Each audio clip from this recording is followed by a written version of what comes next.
Gohan marrying Videl makes total sense when you look past Dragon Ball's explosive fights, because if you only see Gohan as the kid who destroyed Cell, Videl seems to come out of nowhere. But Gohan's story is actually about finding normalcy when he isn't being forced to fight, and Videl enters his life technically at the perfect time for that. You see, Gohan has never shared Goku or Vegeta's obsession with constant training. We know that, right? He has a massive, unmatched potential, but his entire childhood was essentially hijacked by one brutal cosmic crisis after another. After defeating Cell, Gohan finally gets a break to study. He attends Orange High School and pursues his academics. This isn't a random phase here, folks. It is Gohan who always wanted to be this version of Gohan. Videl meets him during his very first stretch of being a normal teenager. Heck, a normal mortal at that point, again, compared to the kid who had been traumatized starting with his own uncle by the age of 4, right? Videl is competitive, right? She's highly confident. She's a serious martial artist in her own right. As Mr. Satan's daughter, she grew up surrounded by massive fame and loud personalities. So when Videl meets Gohan, she immediately senses that he is hiding something behind his awkward civilian demeanor, right? She is drawn to the mystery of the quirky guy long before she ever witnesses his world-shattering transformations. And I think Videl isn't chasing an exaggerated, overpowered savior or anything like that.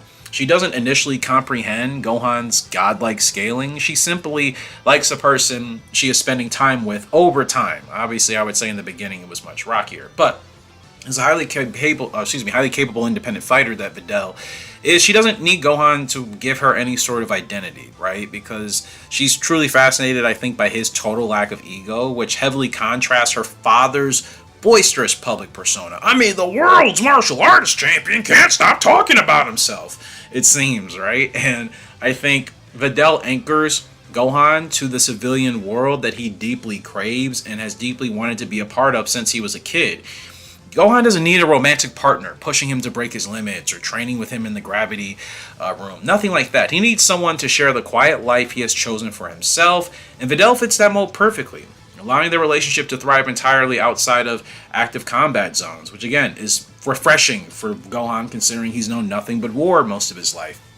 As time passes, Videl smoothly adapts to Gohan's absurd reality. She unmasks his Great Saiyaman identity, learns how to manipulate ki, and masters the art of flight. She eventually joins him on Great Saiyaman, Great Saiyan Woman arc and saga that they go on. But Videl doesn't demand that Gohan changes his strange background. She just simply integrates into it. And I think that's what's important when you're trying to find your person.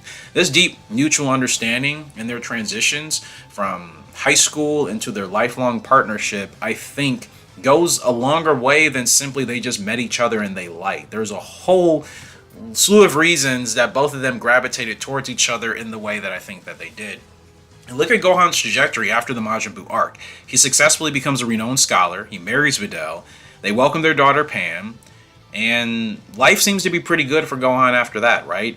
Because Gohan spent his childhood helplessly reacting to invaders he never chose to deal with. Marrying Videl and choosing academics represents for the very first time, I think, for Gohan to make an adult decision, granting him total autonomy over his destiny in his life, again for the first time since he was a kid. So for Videl, Gohan represents, I think, a peaceful escape from the exhausting, superficial martial arts world her father built, and the world he also had to inherit as a result of his own father, Goku, and the enemies that were made. Gohan holds ultimate cosmic power, but actively avoids the spotlight. You see, Videl sees right through the Super Saiyan mythos to love the gentleman underneath all of that armor. So she isn't marrying a legendary warrior, of any sort.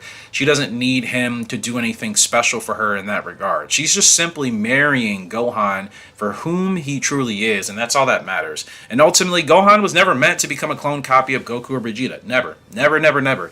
His character arc brilliantly, I think, balances infinite potential with the deep desire for a peaceful, ordinary life. And as the series goes on and as more threats come about, we see that Gohan is starting to kind of shift his perception on his responsibilities. Previously, it was, well, I don't really like fighting, but I don't mind training and sparring. And now I think he's at the point where he's actually kind of getting a little bit of that fun back into fighting now that he understands if he doesn't train and he doesn't fight, everything he truly loves and cares for will be taken from him. So he understands it's about finding a healthy balance between fighting, training, and his academic life. And I think that's the scarier version of Gohan we're going to get to see when Dragon Ball comes back. So Videl understands both sides of this unstoppable defender. The quiet scholar, the passionate warrior, and she married Gohan because she loved him for who he was when he finally got to choose who and what he wanted to be. I say it all the time, and I will say it probably for the rest of my life. I think Gohan is actually one of the most misunderstood characters in Dragon Ball, despite being the most popular, because you can look on the internet today anywhere and still see such false, inaccurate comments about him, about his character, about his story. And I'm just thinking to myself, wow, you actually don't understand the character that you're talking about. You know, let's take some time to really see why he married Videl. She was the perfect candidate for him and only would have been the perfect one. It's been Kyle Can Striker. Hopefully you guys enjoyed this. Let me know your thoughts.